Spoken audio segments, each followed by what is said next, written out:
Un sondage tout chaud qui semble confirmer que ça commence à bouger un peu au Parti libéral du Québec.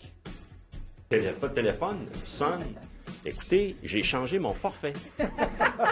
J'ai demandé une messagerie longue. 2 candidats officiellement dans la course, d'autres sur le point de l'être. Et aujourd'hui, ce sondage qui donne une idée des forces en présence pour l'instant. Quel âge commence?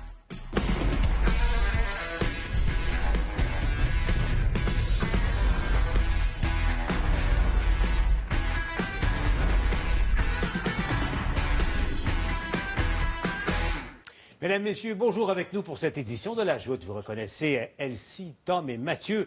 Bonjour à vous trois. Je suis content de vous retrouver parce qu'au fond, on a un peu l'impression que ça redécolle. Ça commence à redécoller aussi en politique. Là, toute l'attention, on va se le dire, était tournée vers les États-Unis. D'ailleurs, ça va se poursuivre au cours des prochaines semaines, des prochains mois de ce côté-là.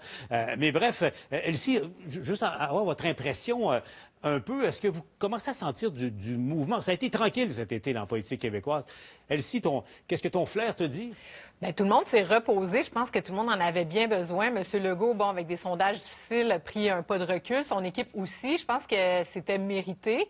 Puis, on a quand même 2 chefs de parti, PSPP, Gabriel Nadeau-Dubois, qui sont jeunes parents. Donc, ils ont pris du temps en famille, je pense qu'eux aussi. Puis, du côté libéral, bien là, avec la course à la chefferie, eux aussi, il est en train de s'organiser. Donc, je pense que c'est un repos bien mérité, mais ça va repartir de plus belle. Et on voit déjà là, que ça s'en vient. Tom? C'est la rentrée. C'est la rentrée des classes et c'est la rentrée politique. Ça commence pour de vrai cette semaine. Longue fin de semaine qui arrive. Après ça, c'est vraiment la bataille pour vrai. On a eu droit à une rencontre du Conseil des ministres de Justin Trudeau à Halifax. Personnellement, j'ai vraiment rien trouvé de convaincant là-dedans. Je pense qu'il est dans le trouble plus qu'il veut admettre. Mais c'est à suivre. Peut-être qu'il va s'accrocher, mais il y a certainement beaucoup de gens au Parti libéral du Canada qui disent que ce serait grandement temps qu'ils songent à partir. Et puis là, bien là, évidemment, en politique québécoise, parce que Mathieu, on se le disait rapidement, toi et moi, cet été, de mémoire d'homme, je ne me souviens pas d'un été politique aussi calme au Québec. Est-ce que ça annonce une tempête automnale, Mathieu, rapidement?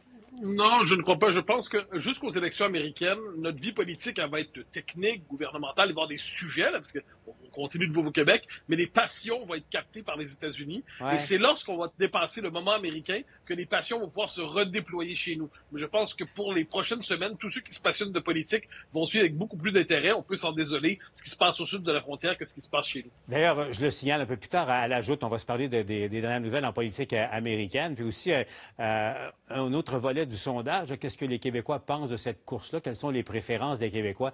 Mathieu, il n'y a pas beaucoup de surprises, mais je vous réserve ça dans quelques minutes. Mais pour l'instant, arrivons droit au but. Donc, c'est le premier sondage de la rentrée. Il est vraiment tout chaud. Je le signale demain, Journal de Montréal et de Québec, l'ensemble du sondage de la rentrée. Intention de vote au Québec, au fédéral également. Mais on a un premier volet à vous présenter tout de suite. Et ça concerne ce qui se passe au Parti libéral du Québec. C'est assez intéressant, vous allez voir. On va aller retrouver Alain Laforêt en direct à l'Assemblée nationale là-dessus. Salut, Alain. Salut, Paul. Donc, tout de suite, là, allons droit au but. Les premiers résultats, et là, il faut le comprendre, je le précise aux gens qui nous écoutent, Alain, c'est une photo de la situation actuelle, alors que la course n'est pas commencée, mais l'état actuel... On est dans la pré-course, là. Exactement. Alors, donc, qu'est-ce que ça donne, Alain? Bon, sondage effectué entre le 23 et le 25 août auprès d'un peu plus de 1000 répondants. L'effet Coderre se fait encore sentir chez les militants libéraux. Là, il récolte 16 suivi de Pablo Rodriguez, qui ne s'est pas encore lancé officiellement dans la course. Ça ne serait tardé à 13 Marc Tanguay l'a écarté, est toujours à 11 Charles Milliard, autre candidat déclaré, qui a annoncé aujourd'hui ses 2 coprésidents de campagne, Jean Damour et Lucie Charlebois, à 7 François-Philippe Champagne, qui a écarté le fait de tenter la course à la succession de Dominique Anglade, 6 Antoine Tardy, maire de Victoriaville, qui se fait tirer l'oreille à 3 et Fred Beauchemin, qui devrait annoncer ses couleurs au cours des prochaines semaines chez les militants libéraux, n'obtient que 1 Si on transfère tout ça pour l'ensemble des électeurs au Québec, Denis Coderre est à 10 devant Pablo Rodriguez à 8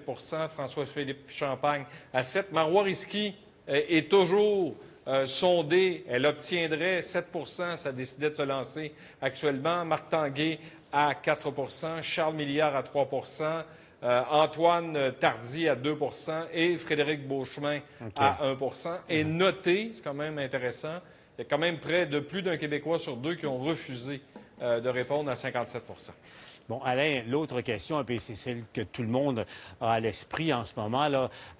Prochaine étape, oui ou non, Pablo Rodriguez, le ministre fédéral des Transports, entre dans la course, oui ou non. Et là, premier portrait de situation, et il y aurait un effet, il y a un début d'effet Rodriguez à mesurer léger, là. Bien, il y a une course à 3, ça c'est certain. Et si jamais, vous allez voir les gens qu'on va nommer, les 3 personnes là, qui feraient cette course, étaient chefs du Parti libéral, quel effet aurait-il sur les intentions de vote pour le parti?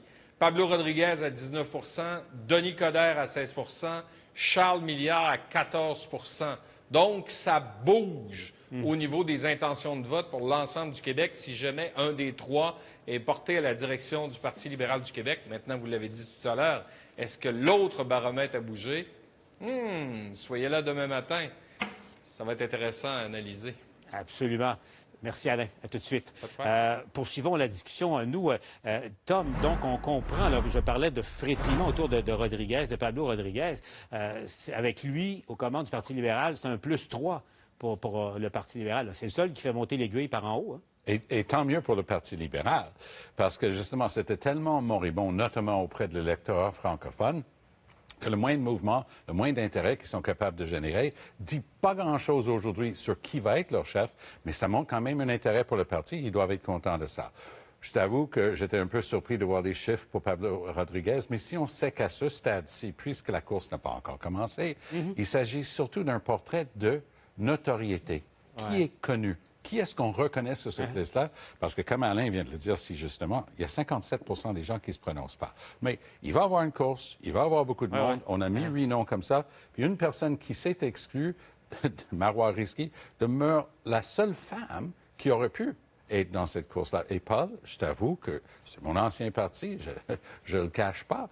Je suis surpris que jusqu'à maintenant, il n'y a pas une seule femme qui est dans cette course-là ou dont le nom apparaît dans les 8 personnes qu'on a vues au début du sondage. Tu as raison, hein? Aucune femme en 2024. Mathieu, un mot, là, parce que, bon, Pablo Rodriguez, c'est une chose, mais là, on le sait, là, c'est un secret de polichinelle qu'au Parti libéral du Québec, on a offert de dérouler le tapis rouge, c'est le cas de le dire, pour convaincre François-Philippe Champagne de faire le saut d'Ottawa à Québec. Il a dit non au cours des derniers jours. Mais là, M. Rodriguez a beaucoup plus de notoriété, de tirant d'eau que M. Champagne, si on se fie à ce sondage-là. Ben, avant, je dirais qu'il y a une différence. C'est-à-dire, François-Philippe Champagne a la réputation annoncée, peut-être à tort, de futur premier ministre du Canada. On lui prête cette volonté, on lui prête cette capacité, on lui prête cette ambition. Jusqu'ici, jusqu'à tout récemment, je pense que personne n'imaginait Pablo Rodriguez comme premier ministre de quoi que ce soit.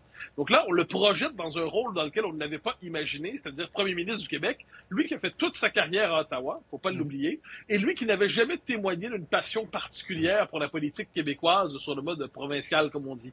Donc moi, je suis très, très réservé en ce moment sur ce qu'on peut tirer de ces sondages, sinon, comme le disait Tom, que c'est un test de notoriété. C'est-à-dire, il est connu, il est dans le paysage depuis longtemps. Ceux qui s'intéressent vraiment à la politique savent à peu près qui il est. Denis Coderre, malgré le fait que ça fonctionne pas très bien, encore sa prime notoriété qui lui permet de peser un peu dans cette course.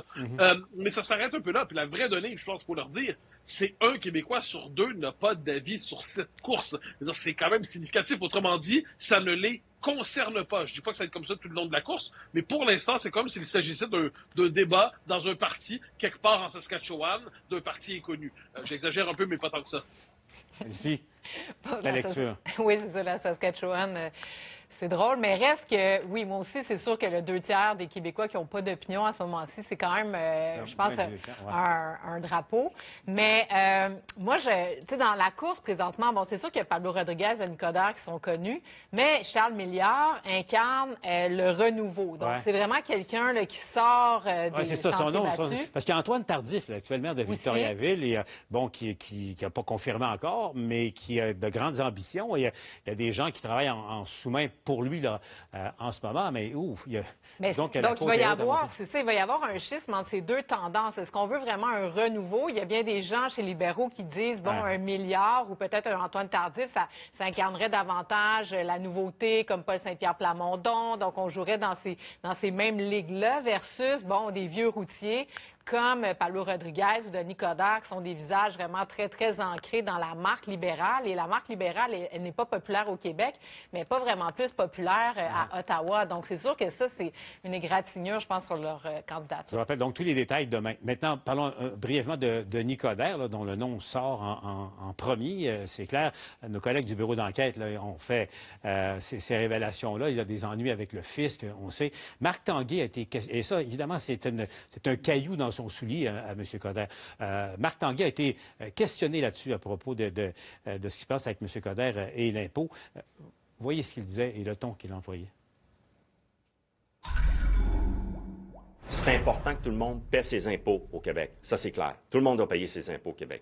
Maintenant, je ne suis pas au courant du détail. Il a affirmé qu'il allait régler ça prochainement.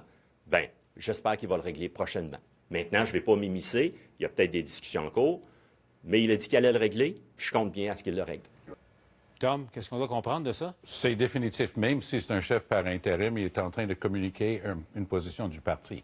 C'est-à-dire que si vous voulez que votre candidature soit approuvée comme candidat à la chefferie, il va falloir que vous montrez patte blanche sur tous les plans, notamment au niveau des impôts. Éventuellement, le Parti libéral pourrait refuser si jamais ça C'était déjà indiqué. Lorsqu'ils ont dit qu'il va falloir qu'il règle ça s'il veut que sa candidature soit approuvée. Oui, c'est normal. On a déjà vu ça, des gens avec des coches mal taillées qui se font refuser parce qu'il y a des choses qui sortent. Puis de nos jours, c'est pas juste une histoire d'impôt qui va sortir. Tout ce qu'on n'a jamais écrit, on parle des jeunes. OK, c'est bien, parce que c'est pas... quelqu'un comme Pablo Rodriguez, qui a à craindre ce qu'il a écrit dans ses médias sociaux au cours des 20 dernières années, il était déjà dans la vie publique. Ce sont les jeunes qui peuvent avoir écrit des choses qui vont rester, qui vont être découvertes. Donc, tout ça, tu dois montrer patte blanche, parce que sinon, un parti ne va jamais te permettre même de te mettre comme candidat. Je vous rappelle les détails, en fait, toutes les données sur ce sondage, le premier grand sondage de la rentrée. Demain, Journal de Montréal et Québec, et bien sûr, on va s'en reparler à LCN tout au long de la journée.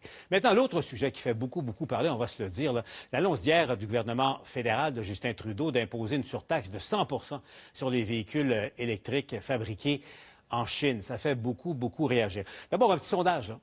Parmi vous, il y en a combien qui ont des voitures électriques? 2, OK. OK, nous sommes 3 sur 4, OK. Combien sont satisfaits d'avoir une voiture électrique? 3 sur 4. Combien trouvent qu'ils ont payé pas mal cher pour la voiture électrique? Alors voilà, consensus. Toi, Mathieu, c'est quelle émission pleine de consensus. Sauf toi, heureusement que tu es là. J'ai le vieil bagnole. C'est vrai? À propulsion, à combustion et tout ça. Mathieu. Presque une Ford T. OK, mais tu vois, jusqu'en 2035 au Québec. Là. Je me donne le temps. Blague à part, donc ça fait énormément réagir tout ça, vous le savez. Bonne ou mauvaise décision, je vais vous entendre là-dessus. Et là, je le rappelle, on va le voir à l'écran, ça concerne des voitures, et il n'y a pas que des voitures de marque chinoise. Vous voyez, là, à l'écran, entre autres, vous allez peut-être surpris, Volvo, certains modèles de Volvo sont fabriqués en Chine, modèles hybrides, entre autres choses. Certains modèles Tesla également, Polestar, et puis l'autre entreprise chinoise. Vous savez, Canada prétend qu'ils sont largement subventionnés par le gouvernement chinois. Compétition déloyale, ils font ce qu'on appelle du dumping, vendent à rabais au Canada et aux États-Unis pour écraser la compétition. Est-ce que c'est une bonne idée de charger une taxe de 100 %? Elsie, t'en penses quoi, toi? Je suis vraiment mitigée sur cette question-là parce que pour le consommateur, c'est clair que les voitures nord-américaines sont excessivement chères. Puis depuis longtemps, l'Amérique du Nord met toutes sortes de contraintes, notamment même pour l'importation de voitures européennes. Donc, donc ça, c'est une chose. En contrepartie, on investit tellement comme société dans la filière électrique, dans la filière automobile, que tu dis, bon, ben là, si on veut être cohérent, on n'a pas le choix. Puis je rappellerai que oui, on fait comme les États-Unis, mais l'Europe aussi a imposé une taxation, la Commission européenne. Okay. Donc toi, oui ou non? Oh, on ne le sait pas encore. Non. Indécise. Tom, toi? Je suis contre cette décision-là parce que la preuve n'est pas faite. On ne peut pas juste se réveiller un matin et dire 100 % de plus pour les voitures chinoises. Est-ce que c'est 70? Est-ce que c'est 120? Est-ce qu'on a fait une étude?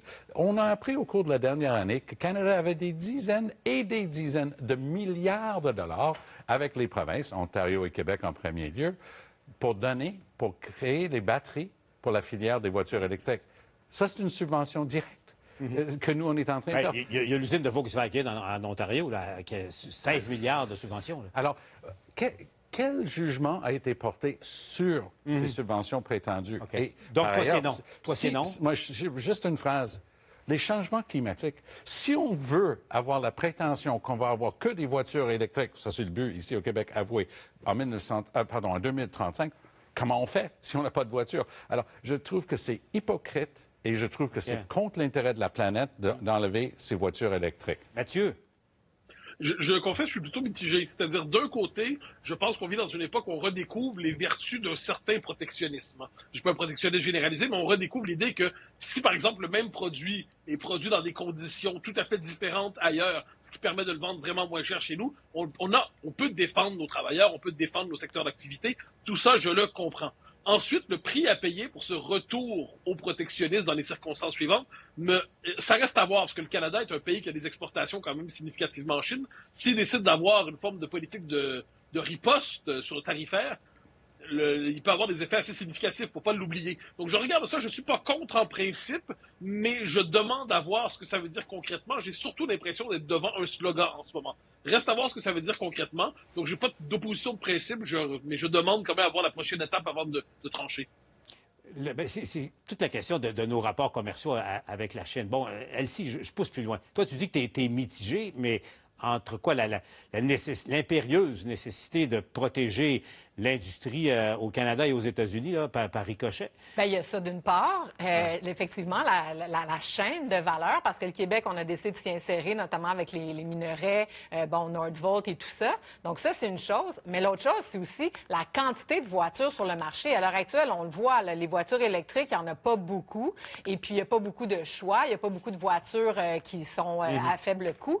Donc, avoir une... Tu sais, on parle dans l'alimentation, qu'il y a les géants de l'alimentation au Canada, puis on veut plus de concurrence. Mais c'est un peu la même chose pour ce qui est de l'automobile. Mais bon, c'est une vache sacrée. Le dumping, peut-être, mais est-ce qu'on est rendu à l'étape du dumping? Je ne suis pas certaine. Avant que la Chine envahisse complètement le marché canadien, on est loin. Mais en même temps, on a des partenaires commerciaux, les Américains, l'Union européenne. On se doit aussi de suivre la tendance si on veut que, dans d'autres circonstances, on soit soutenu. Puis, dernière chose, c'est juste que je ne suis pas certaine que c'est pas un peu improvisé, comme le disait Tom. C'est que là, on annonce ça, mais il va y avoir des répercussions sur peut-être d'autres chaînes de valeur, notamment en agriculture, en alimentation.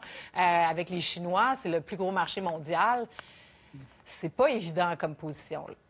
Ça pose toute la question parce que, je vous le disais, là, nous sommes 3 sur 4 propriétaires de véhicules électriques et c'est clair qu'à l'achat, c'est tout un investissement, là, malgré la subvention. Et là, la mienne a été faite en Chine. J'ai une Tesla, mais elle a été fabriquée en Chine. OK, donc tu déclares tes intérêts. Ça va? Elle marche bien, la voiture. T'as pas de problème encore? Non. OK, je dis encore, mais... On me dit que je dois faire attention, que peut-être Huawei est en train d'écouter ce qui se dit dans ma voiture, parce que c'est eux autres en arrière de l'électronique, mais je m'inquiète pas vraiment. En sortant de la joute, surveille juste un petit regard en dessous de ton véhicule au cas où. C'est surtout dans la voiture. La question est, pour les gens qui nous écoutent, évidemment, à l'achat, c'est beaucoup plus cher qu'une voiture à combustion, c'est clair. Ici, il y a des subventions, de l'État. À Québec, qui commence à réduire, on l'a vu dans le dernier budget Girard. À Ottawa aussi, il y a une fin annoncée en 2026. Écoutez ce que disait le ministre de l'Environnement tout à l'heure, Stephen Guilbeault. On ne dit pas que le rabais fédéral sera plus là après 2026. On le garantit jusqu'en 2026. Et il faut bien comprendre que le rabais est là pour pallier à la différence de prix entre les véhicules électriques et les véhicules à essence. Mais la réalité, c'est que cette différence de prix-là, au fil des années, elle diminue. Et selon les experts, au cours des prochaines années, est-ce que c'est 2026, est-ce que c'est 2027, il n'y aura plus de différence de prix entre acheter un véhicule électrique et acheter un véhicule à essence. Sinon que le véhicule électrique vous coûte à peu près 2 000, 2 500 $ de moins par année à opérer. Oui, il y a ça à calculer. Donc, Mathieu, tiens bon, là. Selon Stephen Guilbeault, d'ici quelques années, ça va être le même prix. Non, mais il y a quelque chose qui me fascine là-dedans, cela dit, c'est que ces subventions-là, ou à l'achat de voitures électriques, c'est une subvention aux riches. Il ne faut juste pas l'oublier. Il faut avoir les moyens, ou les gens très aisés. Il faut avoir les moyens déjà pour s'offrir une telle voiture. Et là, plus encore, c'est l'ensemble de la population qui paie les impôts, qui paie la subvention pour permettre à ceux qui ont déjà les moyens de s'offrir ça, de payer moins cher leur voiture électrique. Alors moi, bon, je sais que j'ai sur ce panel des amis qui sont sociodémocrates, mais je ne savais pas que la social-démocratie consistait à demander à tout le monde de financer les plus prospères. Donc, regardant cela, je confesse quelques réserves devant de tels programmes. Ah non, il y avait un grand débat d'universitaires là-dessus. À McGill, il y avait le Eco-Fiscal Commission qui disait, pour les raisons que Mathieu vient de donner, tu ne subventionnes pas. En Colombie-Britannique, une étude universitaire tout aussi sérieuse qui disait non, c'est le contraire. Il faut créer des conditions dans le marché, créer la demande pour avoir justement des bornes de recharge un peu partout. Ouais. Ça se crée et ça a besoin d'aide du gouvernement. Mais il n'y a pas... C'est comme le reste du débat. Il n'y a pas une seule réponse à ça, c'est sûr. Et en Norvège, le pays qui est le plus avancé au niveau de l'électrification, quoique la Chine avance à grands pas, en Norvège, les deux facteurs principaux, c'était les subventions et les bornes à l'échelle du territoire qui font en sorte que les gens se lancent dans les voitures électriques. Donc, à un moment donné, si on veut un changement de comportement, je comprends qu'il y a des personnes plus aisées qui ont les moyens de payer les voitures, mais il y a des voitures aussi, pas juste des Tesla, qui sont meilleur marché, qui, avec la subvention, arrivent à un coût d'achat semblable à une voiture thermique. Donc, c'est pas juste les riches qui peuvent bénéficier de la subvention. Là, non, Mathieu, je peux me permettre, c'est quand même des gens qui sont déjà assez et plus qu'aisés, qui ont les moyens de profiter de cette subvention-là. Ça, je pense que ça serait bien de juste pogner cette réalité-là. Pour ce qui est de la Norvège, par ailleurs, on peut toujours vanter son modèle énergétique, à condition de ne pas oublier qu'elle l'a fondé sur l'exploitation pleine et entière de ses ressources naturelles, de son pétrole. Donc, évidemment, c'est comme si au Québec, on décidait d'exploiter l'ensemble de nos ressources naturelles pour financer ensuite une telle transition. Mais je ne crois pas que ce soit l'option que tu privilégies. Mais en même temps, je reviens, Tom, tu es un environnementaliste ici aussi.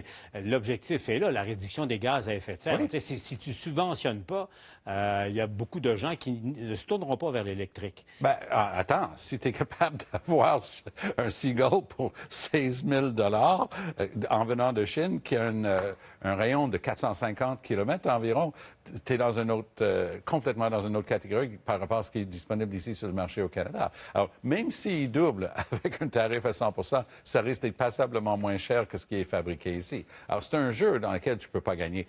Il y a 40 ans, quand il y avait les premiers appareils électroniques haut de gamme, où on parlait justement, on était des enregistreurs pour la télé et tout ça, les Français étaient très fâchés parce qu'il n'y avait plus rien qui se fabriquait en France, tout se fabriquait au Japon. Ouais. Ils ont essayé toutes les techniques imaginables et possibles, y compris de dire qu'il y avait une seule place en France où on allait vérifier tout ce qui était importé. C'est des tentatives contre le marché. Tu ne peux pas faire semblant que les règles du marché ne s'appliquent pas. La question est de savoir est-ce que les Chinois, avec l'argent de l'État, sont en train de bousiller les règles du marché et de confondre les règles internationales qui sont censées être en place. Et je reviens à ce que j'ai dit au départ, il n'y a pas la preuve de ça de la part du Canada. Il y a juste l'idée de se mettre avec les Américains, et ça, c'est pas un bon point de départ. Puis le dernier élément, c'est qu'il y a une certaine hypocrisie qu'on touche aux voitures, mais il y a tant d'autres pans de la société où on n'a pas de gêne à faire du commerce avec les Chinois. Donc là, je comprends qu'on investit des milliards dans ces usines, puis l'autre chose, c'est qu'on a déjà joué dans le film d'investir et de soutenir l'industrie automobile dans le reste du Canada, aux États-Unis, mais si on parle du Canada, puis finalement, ces entreprises ont fermé et ont délocalisé les chaînes de production. Là, on revient avec les voitures électriques. Est-ce que ce serait un succès? C'est sûr que c'est un pari. Puis, nous, comme citoyens, consommateurs, c'est certain qu'on n'est pas gagnant dans notre portefeuille familial. On est peut-être gagnant comme société. Puis ça, c'est les années qui vont nous le dire. Bougez pas, dans un moment, on parle politique américaine. Là, on apprend à l'instant que le procureur spécial Smith a décidé d'amender, de déposer de nouvelles poursuites contre Donald Trump. Il a revu l'acte d'accusation, donc, contre Trump là, pour sa tentative d'insurrection du 6 janvier, tentative de renverser les élections de janvier, de 2020.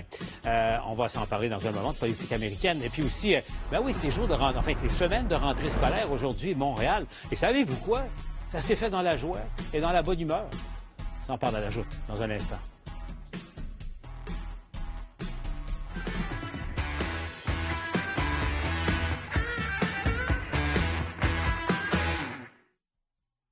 Grosse journée dans l'actualité. Calvasse, une terrasse, c'était dehors. Comment ça peut être ça la priorité? Penser que le monde est en danger pour le feu? Ils sont dehors. Il n'y a rien qu'à sortir, la rue est là.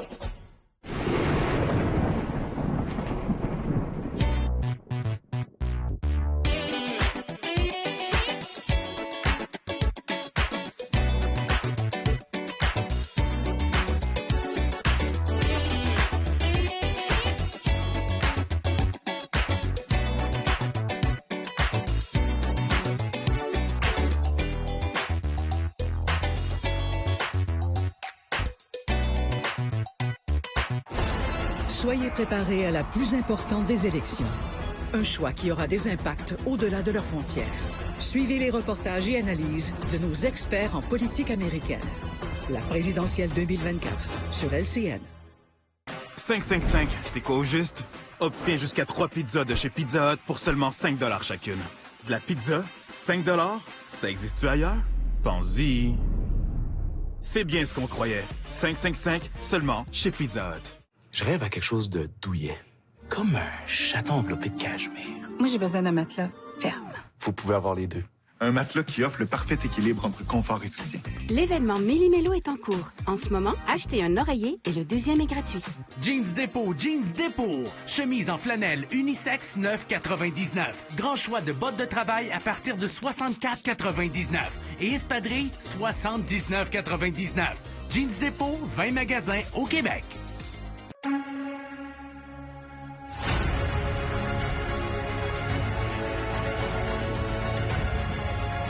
Ça va?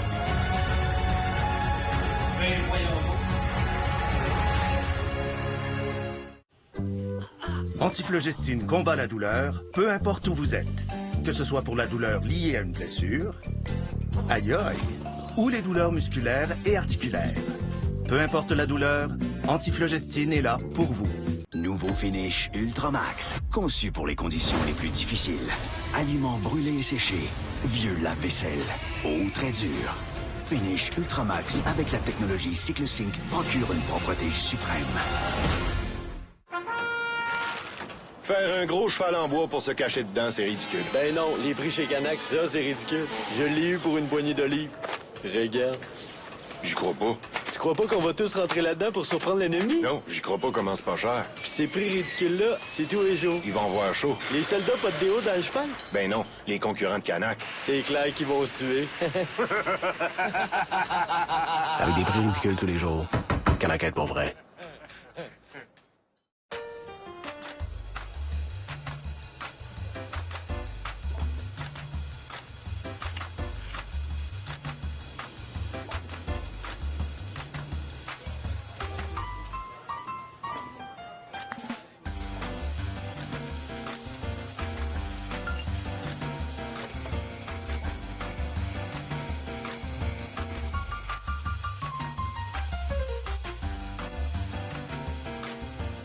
Je suis juste vraiment découragée du système des fois. Tu me poser une couple de questions? C'est vraiment pas le temps. Non, mais je vais faire ça vite. Le service de police va avoir un examen de conscience à faire. En ce moment, ton problème, il rentre pas dans les petites cases. Des fois, t'as besoin d'une solution qui sort du cadre. On peut pas faire ça n'importe comment. C'est ça le principe d'un état de droit.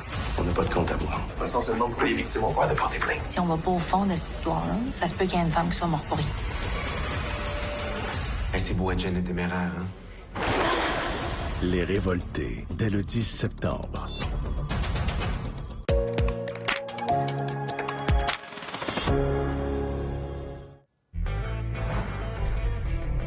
Politique américaine, je reviens là-dessus. Donc, ça vient tout juste d'être rendu public. Le procureur spécial Jack Smith vient d'amender les actes d'accusation qui avaient été portés contre Donald Trump pour les événements du 6 janvier, accusé qu'il était d'avoir tenté de renverser les résultats des élections de 2020. Vous savez, cet acte d'accusation avait été débouté par la Cour suprême, là, qui a reconnu une sorte d'immunité partielle à Donald Trump. Mais là, le procureur spécial vient de réduire un peu l'acte d'accusation, le préciser pour tenter de déjouer le jugement de la Cour suprême. On n'aura plus de détails avec Richard dans le bulletin de 17 heures. Maintenant, revenons à la campagne, à la course elle-même. Si je vous disais que Kamala Harris est la préférée des Québécois et des Québécoises, Elsie, je te vois réagir, vous ne serez pas surpris, hein? Le même sondage léger a posé la question. Et vous voyez, le résultat est assez clair. Mathieu, tu ne seras pas surpris. Donc, 72 Mme Harris est le choix de 72 des Québécois et des Québécoises, contre à peine 13 qui opteraient pour Donald Trump. Mathieu, t'es surpris? Non, pas vraiment, hein? Non, pas vraiment, mais si je peux me permettre, je le dis en tout respect, vu l'état du commentariat au Québec, qu'on me trouve, sauf à la radio de Québec, au Québec, un commentateur qui est favorable à Trump, qu'on me le présente, j'aimerais le rencontrer. C'est-à-dire, il y a une unanimité du commentariat. Tu connais Stéphane Bureau, Mathieu? Vous partagez la même ville? Je pense pas que Bureau est pro-Trump. Je pense que Bureau n'est tout simplement pas militant Harris, qui est une chose différente. Mais cela dit, Moi, je trouve que le commentariat considère, comme s'il va de soi, que Trump, c'est le gros méchant pas fin, puis Harris, c'est la plus belle invention depuis le pain tranché. Il y a une forme de préjugé pro-démocrate dans nos médias. Donc ça, je pense que c'est plutôt factuel de le dire. Et je ne suis pas surpris, dans ce contexte-là, que l'immense majorité des Québécois reprennent l'état d'esprit dominant. Une fois que c'est dit, les Québécois ont de bonnes raisons de préférer l'un à l'autre, j'en doute pas, mais vu le contexte médiatique qu'est le nôtre, je ne vois pas dans quel contexte pourrait émerger quelque chose comme une frange pro-Trump au Québec. C'est la faute aux médias. Eh bien, c'est la faute aux commentateurs. Mais Mathieu, est-ce que ça se pourrait que les Québécois soient lucides puis qu'ils aient vu Donald Trump agir, le voient insulter ses opposants? Je veux dire, quand on regarde juste la course républicaine elle-même, quand il envoyait paître, mais je veux dire de façon vraiment indécente ses adversaires, comment même des républicains sortent contre lui, toutes ses positions anti-avortement, les positions qu'il a pris, l'insurrection notamment du 6 janvier. Tu sais, à un moment donné, on n'est aussi pas trop fou, là, puis on regarde ça aller, on se dit, je pense qu'on serait peut-être mieux avec une Kamala Harris. Mais je me permets, Elsie, je ne veux pas dire du bien de Trump, je dis que la moitié des Américains vont voter pour lui, en gros. Mais donc, on n'est pas soit on pense que un instant, mais soit la moitié des Américains sont fous, puis on pense qu'ils sont racistes et puis réactionnaires et puis peut-être fascisants, soit on cherche à les comprendre puis on se dit qu'ils ne sont pas complètement fous et il y a donc une rationalité derrière leurs propos. Pour l'instant, je ne pense pas me tromper en disant qu'on cherche moins à les comprendre, qu'on cherche à diaboliser leur leader, aussi critiquable soit-il. Cela dit, Tom, si tu permets, parce que là, il y a une autre donnée. Poussons plus loin le sondage d'aujourd'hui. Donc, 72-13 en faveur d'Harris au Québec. Mais attention, quand on regarde plus attentivement chez les plus jeunes, tu sais, les 18-34 ans à peu près, regardez, les résultats les plus serrés. Là, on parle de 21, Tom. 21 des jeunes qui voteraient Trump s'ils avaient le choix. C'est pas beaucoup, là. Moi, je c'est quand même Moi, je suis dans la catégorie des 85 pro-Harris, mais ça me surprend pas. Mais ça, c'est les 55 ans et plus. Mais c'est ça que je dis, j'en fais partie. 21. Mais ce qui m'étonne, ça m'étonne pas du tout, parce qu'il faut vraiment faire de la radio et de la télé, puis discuter, puis aller dans les universités et les cégeps, comme j'aime bien le faire, pour savoir que ça m'étonne pas du tout. Il y a un sentiment que les choses, notamment au niveau économique, avaient besoin d'un coup de barre et que c'est leur génération qui va pâtir parce qu'ils vont avoir une dette intergénérationnelle, ça s'entend. Mais je veux juste me permettre de dire avec un petit sourire, mais peut-être que Mme Harris, quand elle voit l'appui qu'elle a dans la belle province, où elle a passé presque 6 ans de sa vie, d'abord à l'école primaire Face, ensuite elle a fait Westmount High School, ensuite Mont-Cégep, Vanier à Saint-Laurent, elle a dû faire 1 an pour pouvoir rentrer à l'université aux États-Unis. Elle oublie de le mentionner. Elle a parlé de tous les déménagements de sa famille partout. Elle oublie toujours de mentionner Montréal. Je peux vous expliquer pourquoi. Ses conseillers lui ont dit « Ne dis jamais que tu as habité au Canada. C'est pas bon. » Alors, elle ne le mentionne jamais. Mais peut-être si elle sait qu'elle a des chiffres comme ça ici, elle va peut-être se souvenir et réussir à le mentionner. Et on peut se consoler, notre système scolaire est quand même bon, là, tu sais, donc les pressentis présidente. Du côté anglophone, en tout cas. Ah, ben oui. L'autre question qui est réglée maintenant, entente, là, c'est fait pour le débat du 10 septembre sur le réseau ABC, là, parce que depuis quelques jours, il y avait un certain flottement. Enfin, les démocrates accusaient Donald Trump de tenter de louvoyer, peut-être d'éviter, d'esquiver le débat. Non, c'est confirmé, 10 septembre. On sera en émission spéciale, d'ailleurs, du côté de la Joute, là, pour vous présenter ça. Mais, Mathieu, regardons un peu comment... C'est Donald Trump qui l'a annoncé lui-même sur ses médias sociaux, là. Et je pense qu'en l'espace de 2 paragraphes, il est allé de 43 insultes et puis et tout ça, là, tu sais. Alors, donc, gauche radicale, avec Kamala Harris, parce qu'il la traite de marxiste, là. Fausse nouvelle, là, c'est le réseau qui diffuse. Il parle d'un fake news, ABC. Il parle de Trump, le corrompu, etc., etc. Bref, au moins, il y aura le face-à-face, Mathieu. Et là, le vrai rendez-vous va être là, Mathieu.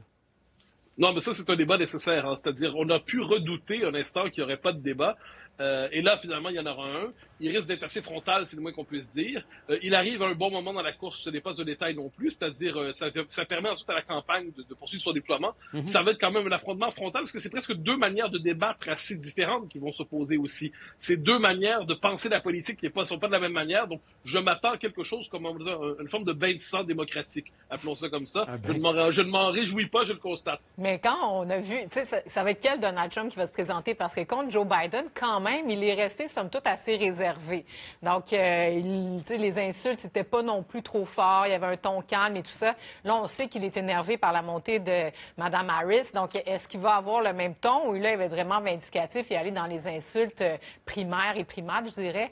Ça va être vraiment intéressant. Moi, c'est son côté procureur qui va m'intéresser parce que quelqu'un qui a cette fonction-là de procureur sait, avec un témoin récalcitrant, poser les questions de manière à obtenir la réponse. Et avec Trump, elle est tout à fait capable de le piquer, d'utiliser des termes, des slogans à lui, de le renvoyer, tout comme il y a eu, justement, pendant le congrès des démocrates, là, la fameuse phrase de Michelle Obama quand elle a dit « Peut-être Trump vient de se rendre compte que le président des États-Unis, c'est un black job ». Parce que Trump avait utilisé cette phrase-là horrible, disant « Ah, ça, ces emplois-là, bas de gamme, ça, c'est des black jobs ». Ça n'a pas de bon sens. Donc, elle va être capable, avec des manières codées, parce que Trump suit tout ça. Il est peut-être pas brillant à d'autres égards, mais il suit tout ce qui se dit à propos de lui et dans le commentariat. Elle va être capable, je crois, d'aller le chercher. Et le fait que les micros vont être fermés, à mon point de vue, ça ne peut que marcher en sa faveur à elle, parce que Trump ne pourrait pas parler par-dessus elle quand c'est son tour de parler. Moi, je l'ai vécu avec Trudeau dans l'élection de 2015, Harper et moi. Trudeau parlait par-dessus nous autres parce que les micros étaient ouverts. Okay. Nous, on ne s'était pas formés pour ça, Harper et moi, et on s'est fait jouer un tour. Je l'ai regretté, ce tour-là, mais Trudeau a très bien joué ses cartes. Quoi différent, Trudeau savait qu'il avait... Personne n'allait la ramener à l'ordre s'il parlait par-dessus, et il le faisait systématiquement. Et toi, tu aurais fait quoi différent, Tom? Moi, j'aurais fermé les micros, exactement comme elle vient de l'avoir, parce que tu as le droit d'avoir ton mot. Ou encore, tout le monde sait en partant que tu peux parler par-dessus l'autre. Mais pour le public, c'est beaucoup mieux de fermer les micros et laisser les gens avoir leur tour. Absolument, absolument. Mathieu, donc, toi, tu prévois, je reprends tes mots, un bain de sang démocratique quand même. Donc, Jean-Lapierre disait toujours métal sur métal. Ça risque d'être ça, là. Oui, non, ben, c'est deux visions irréconciliables dans un pays irréconciliable avec des styles irréconciliables. C'est pas un débat aux États-Unis seulement entre les républicains et les démocrates tels qu'on les connaissait autrefois. C'est un débat entre deux conceptions du pays qui ne s'entendent plus, qui ne peuvent plus vivre ensemble, qui sont appelés à se... D'ailleurs, je pense qu'il n'y aura pas de sécession, mais dans les faits, il y a une sécession qui ne dit pas son nom aux États-Unis aujourd'hui. La vie politique se repliera de plus en plus vers les États parce que les gens de la Floride, de la Californie sont plus faits pour vivre ensemble et ainsi de suite. Donc ça, politiquement, qu'est-ce que ça donne? Ça donne une psychologie de guerre civile quand les deux s'affrontent. Bougez pas, au retour, on va revenir sur la rentrée scolaire, évidemment sur fond de pénurie de personnel, de manque de profs. Mais attention, il y avait des sourires ce matin autour des écoles à Montréal, Elsie. Oui, je le signale, tout ne va pas si mal ou tout le temps mal en éducation. On va vraiment à l'ajout.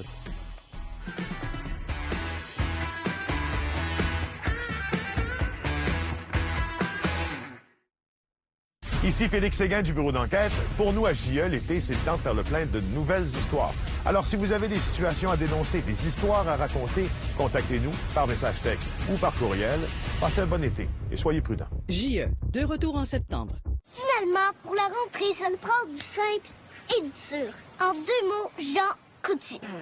Une rentrée réussie commence chez Jean Coutu. Cette semaine, les cahiers Canada First Line, 32 pages en emballage de 4, sont à seulement 77 cents. Voici le grand M. Le plus grand hamburger que vous pouvez avoir chez McDo et le plus de McDo que vous pouvez avoir dans un hamburger.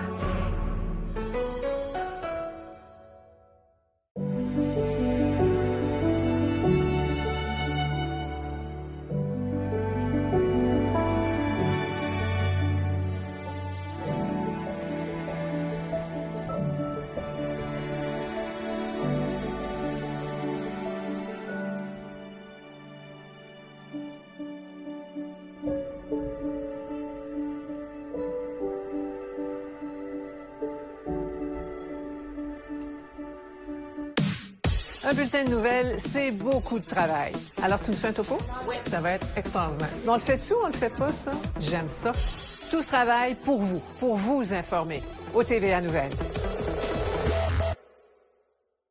Moi, le collagène ProBird a changé réellement ma vie. Parce que je suis bien aujourd'hui grâce au produit ProBird, le collagène. Le collagène plus de ProBird, 5000 mg de collagène par portion, avec en plus 7 ingrédients actifs pour aider à réduire la douleur articulaire associée à l'arthrose. Au lieu de prendre 4-5 produits, vous en avez un qui contient tous le collagène de ProBird. Commandez le collagène plus de ProBird sur produitsprobird.com. ProBird, essayez-le, ça a bon goût et ça marche. Savez-vous où va votre argent? Le bureau d'enquête est là pour vous. Aidez-nous à dénoncer les gaspillages, les abus, la corruption. Écrivez-nous et ensemble, nous pouvons faire bouger les choses. Quand vous vous réveillez avec un gros rhume, faites confiance à Tylenol complet pour soulager vos 10 pires symptômes du rhume et de la grippe et retrouver l'énergie nécessaire pour être le meilleur papa qui soit. Tylenol, la marque la plus recommandée par les médecins et les pharmaciens, vous redonne votre journée. Ce que personne vous dit sur les tampons, c'est qu'il faut changer de taille pour s'adapter à son débit pour obtenir un meilleur confort et une meilleure protection. Seul Tampax Pearl propose 5 tailles et une tresse anti-fuite pour une protection supplémentaire. Si le retrait est douloureux, diminue d'une taille. Si tu as des fuites, augmente d'une taille. Trouve ta propre combinaison avec Tampax.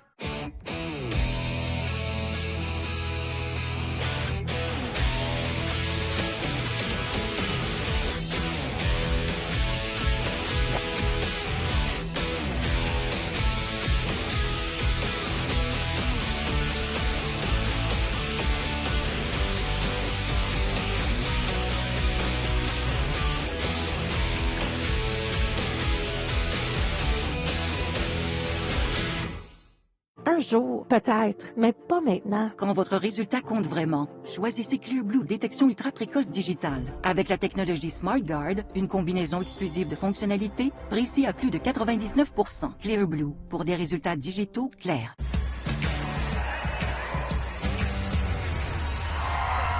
Immense saison qui nous attend. Bienvenue dans la salle de surveillance. C'est parti. Il vous reste 1 minute. Oh!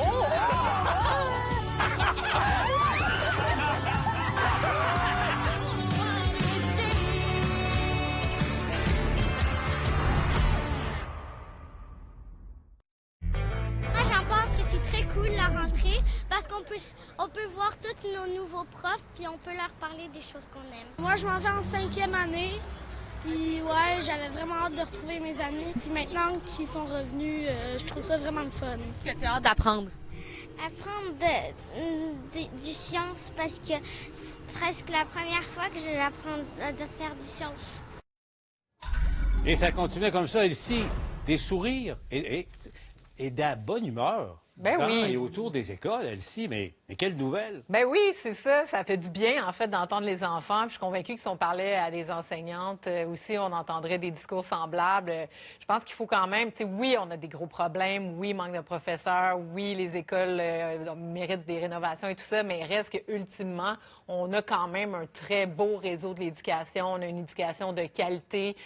Si on se compare dans le monde, là, on est quand même privilégiés. Puis les enfants, c'est ça la beauté, aiment aller à l'école parce que de plus en plus d'activités aussi qui ne sont pas juste académiques, donc retrouver les amis, le sport, l'art, bref, bonne rentrée à tous. Mathieu, c'est très émouvant. je me pose la question, là, le portrait qui est dressé de l'éducation souvent par les syndicats, qui est un portrait très négatif, mais pas que par les syndicats. Tu sais, dès qu'on parle d'éducation, c'est des problèmes, ça marche pas, tout est tout croche. Mathieu, est-ce qu'on fait pas, on n'exagère pas un peu, il y en a des problèmes, clairement, mais ça reflète pas totalement la réalité?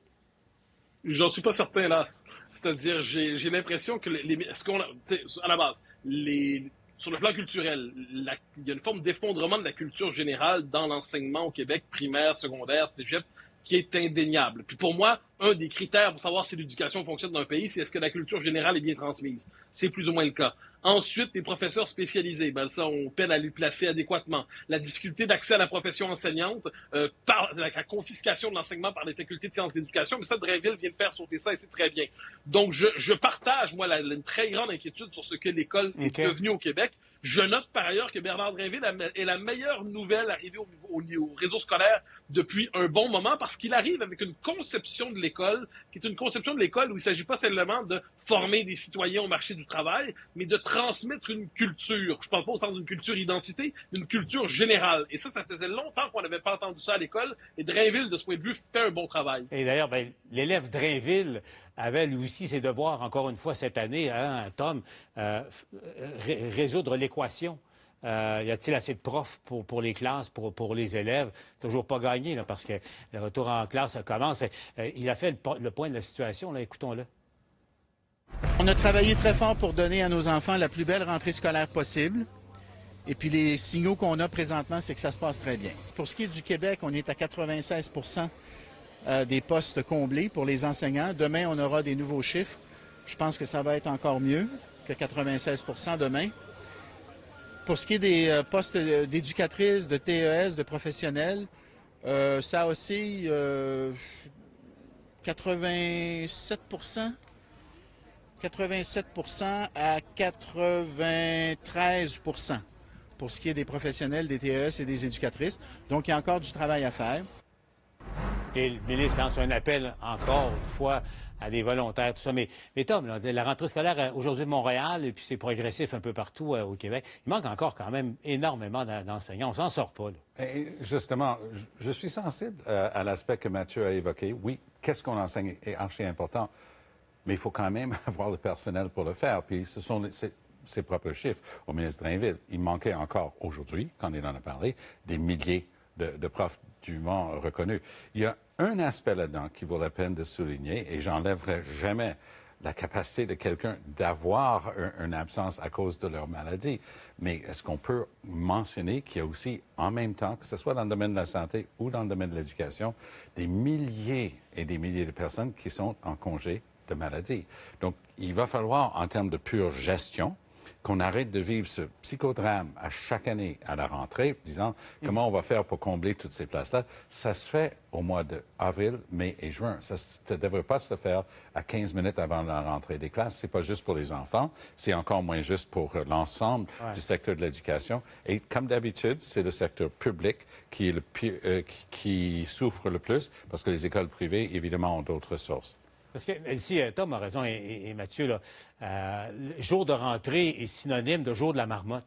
Ah, c'est sûr. Combien de parents encore ce soir se demandent est-ce que mon enfant, aura un prof? Bon, la situation s'améliore, mais ne serait-ce que poser la question à quelques jours de la rentrée, est-ce que c'est un stress qui est nécessaire? Ça? Bien, ça, c'est certain. Puis là, j'ai été positive au départ, mais c'est sûr que les problématiques sont vraiment importantes. Puis, tu sais, donc, on parle de 96 mais c'est pas 96 de profs qualifiés dans les classes non plus. Donc, dans certaines classes, c'est un humain, là, donc qui va gérer ça. Puis, moi, j'aimerais aussi qu'on ait un portrait au niveau québécois, parce que la situation n'est pas partout pareille, notamment à Montréal. Tu veux dire région par région? Ben oui, parce que Montréal vit des problématiques extrêmes de par une surpopulation de ces écoles qui est connue depuis longtemps et qui est exacerbée, évidemment, dans les dernières années avec des classes de francisation qu'on doit incorporer. Donc, c'est tout un casse-tête. Moi, je félicite quand même, à travers ça, le personnel qui est capable de faire des miracles avec les conditions qu'ils ont. Mais c'est sûr que l'école publique, de manière générale, et ça, va falloir peut-être adresser la question éventuellement, l'école publique au Québec a un grave problème. Puis, au niveau secondaire, c'est encore plus terrible. Les gens font le choix, beaucoup, les familles, d'envoyer aussi les enfants à l'école privée parce qu'ils se rendent compte que l'école publique, notamment secondaire, fait ce qu'ils peuvent avec les moyens du bord. Puis, c'est pas à la hauteur de ce qu'on peut s'attendre au Québec. Ne bougez pas. On va aller à la pause et au retour, Pierre Fitzgibbon était en tournée du côté du Lac-Saint-Jean à Alma aujourd'hui. Il a été questionné, là, c'est évidemment la question qui le suit depuis combien de temps? 6 mois, 1 an, son avenir politique. Attention, il a donné de sérieux indices là, sur la réponse. Sera-t-il encore là dans quelques mois? En ce moment, elle ajoute.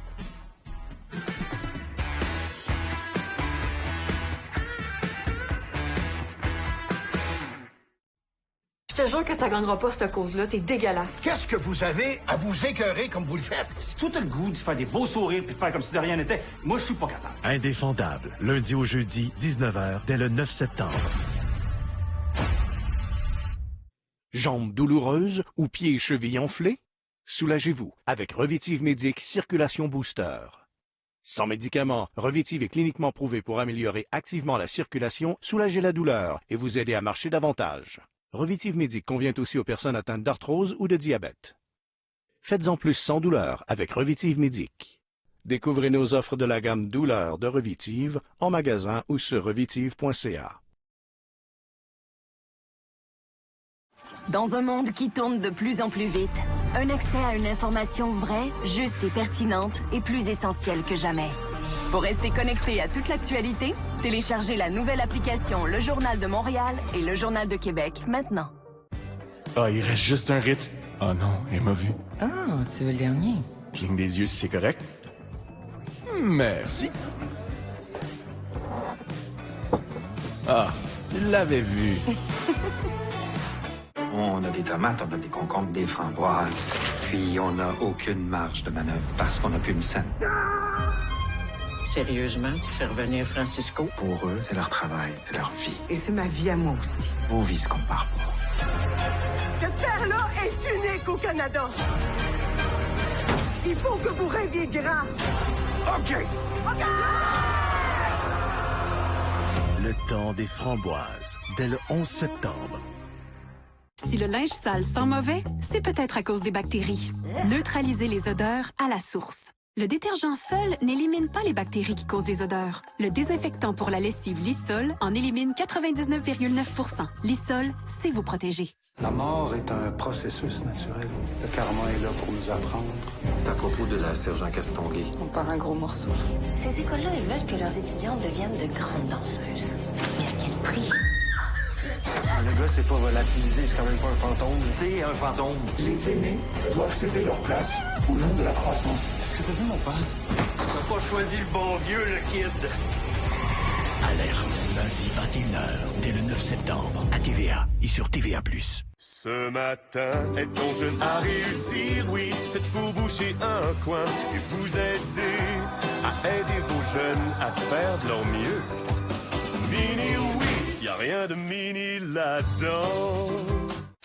L'appel d'un regard, l'envoûtement d'une monture parfaite, le magnétisme animal de la rencontre. Oui, l'animal, là. Mais moi, ce qui est important pour moi, c'est d'être pris en charge par des pros. Tu sais, du monde en qui t'as confiance, là. Octoréseau, on vous voit comme personne. Je suis un passionné d'actualité et un couche-tard. On se donne rendez-vous à 20h30 pour savoir tout ce qui se passe. Et on continue à 22h pour vivre l'actualité ensemble. Vous avez un petit dépôt sur vos dents. Docteur Garcia? C'est une concentration de bactéries de la plaque qui, bien souvent, peut causer des caries. Contrairement aux autres dentifrices, Crest Pro Santé protège contre la carie, la gingivite et la sensibilité dentaire. Crest. Finalement, pour la rentrée, ça nous prend du simple et du dur. En 2 mots, Jean Coutu. Une rentrée réussie commence chez Jean Coutu. Cette semaine, les cahiers Canada First Line, 32 pages en emballage de 4, sont à seulement 77 cents. EconoPlus, c'est des magasins partout au Québec avec des prix imbattables pour tous les budgets. Des rabais allant jusqu'à 50% et en plus, on paie les 2 taxes. Écologique et économique. Nous sommes EconoPlus. Il y a quoi, même pas une vingtaine de minutes, là, on vous parlait de cette entente annoncée par Donald Trump là, sur les modalités du débat qui aura lieu le 10 septembre sur les ondes de ABC, débat Harris-Trump, et que Trump annonce que les micros seront fermés lorsque un candidat n'a pas la parole. Là, le New York Times vient d'écrire, de publier que, attention, il s'était entendu pour le contraire à la table de négo que il y aurait micro ouvert tout au long du débat. Donc, confusion assez certaine, Tom, de ce côté-là. Là. C'est juste ça que je retiens. Oublions le détail du débat. Moi, ce que je décode surtout là-dedans, c'est que dans l'entourage des gens les plus proches de Donald Trump, c'est la confusion. Et Paul, je vais te garantir une chose, un très mauvais départ pour une campagne électorale. Mathieu, comme disait le capitaine Bonhomme, avouons que c'est confondant un peu, là. Oui, mais si je peux me permettre, ça radicalise mon hypothèse de tantôt sur le bain de sang. C'est-à-dire, si en plus les micros sont ouverts quand ils peuvent se... Non, mais là, c'est que ça va virer vraiment, ça va être une foire d'empoigne. Trump, en la matière, était particulièrement brutal, et Kamala Harris n'est pas non plus une incarnation de la tendresse. Donc les deux vont être quand même assez... ça va être une bataille plus que musclée, je crois, et sans trop de respect de ce qu'on appelle les règles de la civilité démocratique. Parfait. Voilà pour cette question. À suivre, donc, à suivre. Maintenant, revenons chez nous en politique québécoise. Je le disais, Pierre Fitzgibbon, le ministre du Développement économique, développement durable, je suis sûr de ça, mais en tout cas de l'énergie, ça c'est sûr, également, était à Alma aujourd'hui, interrogé, là, parce que François Legault, à Mario Dumont, hier à la radio, a été interrogé là-dessus. Va-t-il quitter ou pas en cours de mandat, avant la fin de son mandat? Pierre Fitzgibbon, la question lui a été posée aujourd'hui et prêtez attention à sa réponse. Donc, je suis fier d'avoir participé à l'élaboration du projet de loi qui a été déposé au mois de juin. Et on va voir à un moment donné quand la relève doit prendre place. Est-ce que votre décision est prise? Non, pas tout à fait, mais quand même. Je pense que on ne rajeunit pas, puis il faut laisser passer. La relève, je crois beaucoup. J'ai passé ma carrière dans l'industrie. Puis une des choses les plus importantes pour moi, c'est de planifier qui va nous remplacer. Alors, je suis très focalisé sur ça. On ne part pas sans créer un vide. Alors, c'est important, dans toute responsabilité, de penser à la relève. Donc, vous la préparez déjà? Il faut y réfléchir. Mais si, tu comprends pas de ça, là? Bien, si je peux me permettre, le journaliste, parce que c'était est-ce que vous allez continuer, etc., mais sur cette question-là, si je ne me trompe pas, on lui a demandé s'il allait se représenter. Donc là, ça semblait très clair que non, là. Je pense qu'on peut le mentionner. Pour ce qui est de savoir s'il va quitter avant la fin, il a toujours dit qu'il voulait terminer ce qu'il a entamé. Oui, mais là, tu as compris, là. Il a dit aujourd'hui qu'il était fier d'avoir participé à l'élaboration de son projet de loi. Ça, c'est nouveau, là. C'est sûr. Mais, en tout cas, moi, je pense qu'il va falloir le réentendre à nouveau, là, donc qu'il se réexprime là-dessus. En même temps, Pierre Fitzgibbon, là, je pense que... Moi, j'ai été surprise d'apprendre vraiment qu'il avait 70 ans. Donc, mais une fois que tu sais qu'il a 70 ans, mais tu dis, bon, ben c'est peut-être... C'est jeune aujourd'hui. Ben c'est ça, oui, c'est vrai. Ben, il y a deux manières de le voir. C'est ça que c'est jeune. Jeune pour faire une cinquième carrière, en fait, c'est surtout ça. Donc, c'est peut-être légitime aussi de vouloir faire autre chose. Mathieu, qu'est-ce que tu décodes, toi, des propos de M. Fitzgibbon? Moi, je pense qu'au-delà de la surspéculation qu'on peut faire, c'est assez clair. Il est allé. Il ne peut pas, par ailleurs, quitter tout de suite. François Legault, il a dit « Pars pas tout de suite, s'il te plaît ». Il comprend le message. Il attend un peu. Mais si c'était de lui, il partirait. Je pense que c'est assez clair. Là, ensuite, bon, si on regarde les étoiles, on va peut-être connaître la date de son départ. Mais pour ce qui est on comprend assez clairement ses intentions. Il considère que son temps est fait, qu'il faut préparer la suite et qu'il n'appartient pas à l'avenir. Tom, ça me semble tout à fait légitime.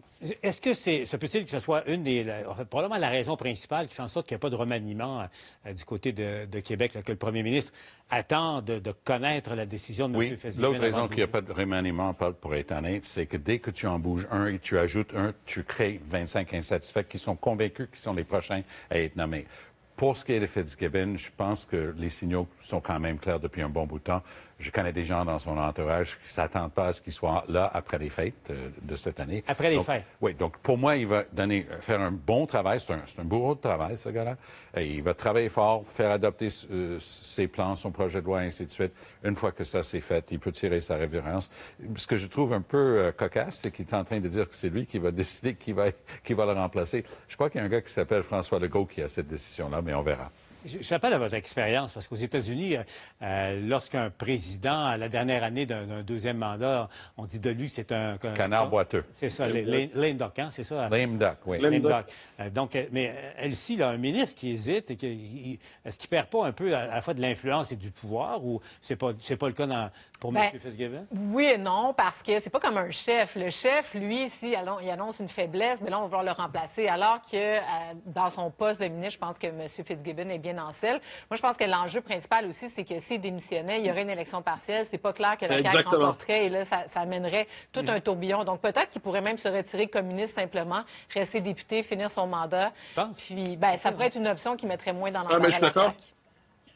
Si je peux me permettre, c'est ce que je disais hier avec Emmanuel qui te remplaçait exceptionnellement. L'enjeu que personne ne mentionne, c'est que s'il se retire et qu'il quitte l'Assemblée, il faut une élection partielle dans une circonscription qui, selon les sondages actuellement, est péquiste. Donc, c'est une circonscription qui passe d'un bleu à l'autre bleu. Et est-ce que la CAQ a les moyens de se payer un deuxième Jean Talon, c'est-à-dire une autre victoire péquiste, dans un territoire à reconquérir qui est le 4-5-0, en victoire à Québec, c'est ensuite victoire dans le 4-5-0 pour le PQ. Donc, je comprends François Legault de lui dire « Ne te presse surtout pas vers la sortie. Je n'ai pas envie de faire cette élection en accéléré. » Et Tom, aussi, c'est le trou béant que ça ferait dans le Conseil des ministres aussi, là. Oui, parce que c'est quelqu'un qui mène large. Il a toujours mené large au sein du Conseil des ministres puis au sein des ministères qu'il a occupés. Encore une fois, il faut parler avec les gens autour de lui qui, en me parlant, se disaient parfois nerveux parce que lui, il trouvait que les règles étaient des entraves et des choses qui étaient juste là pour empêcher de tourner en rond. Puis lui, il avait l'habitude de jouer ça à sa manière. Donc, c'est quelqu'un de très fort. Il a apporté beaucoup. Mathieu amène un très bon point. Je pense que la réponse est simple. Les caquistes ne peuvent pas se permettre de perdre un autre comté. Et surtout après, et je le rappelle, donc, vous verrez ce tout premier sondage de la rentrée, vous verrez les résultats demain. Ça bouge, il commence à y avoir du mouvement. Donc, je vous le rappelle, dans le Journal de Montréal et de Québec demain. Elsie, Tom, Mathieu, c'est toujours un plaisir. Merci d'avoir été là. Moi, je vous retrouve à 19h pour le bilan. À tout de suite.